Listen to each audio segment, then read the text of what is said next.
আমি পৃথিবীর চিরাচরিত নিয়ম দেখে আশ্চর্যিত হই। একজন ইহুদি বা শিখ দাঁড়িয়ে রাখলে তাকে তার ধর্মের ভাষায় ধার্মিক বলা হয়। একজন হিন্দু ভাই তার ধর্মকে ঠিকমতো পালন করলে তাকে তার ধর্মের ভাষায় পুরোহিত বলা হয়। আমি পৃথিবীর চিরাচরিত নিয়ম দেখে আশ্চর্যিত হই। একজন খ্রিস্টান পা থেকে মাথা পর্যন্ত পর্দা দ্বারা আবৃত করলে তাকে তার ধর্মের ভাষায় পাদ্রী বা সিস্টার বলা হয়। আমি পৃথিবীর চিরাচরিত নিয়ম দেখে আশ্চর্যিত হই। একজন ব্যক্তি তার জাতিকে অন্যায়ের হাত থেকে বাঁচাতে স্বাধীনতার ডাক দিলে তাকে মহানায়ক হিসেবে খেতাব প্রদান করা হয়।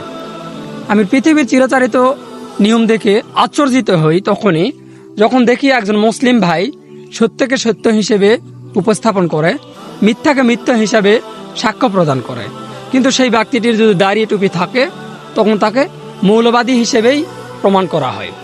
আমি পৃথিবীর চিরাচরিত নিয়ম দেখে আশ্চর্যিত হই।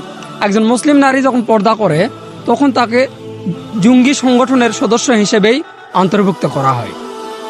আমি পৃথিবীর চিরাচরিত নিয়ম দেখে আশ্চর্যিত হই। একজন মুসলিম যদি তার জাতিকে বাঁচানোর জন্য আহ্বান করে তখন তাকে গোটা বিশ্বে সন্ত্রাসী হিসেবেই হাইলাইট করা হয়।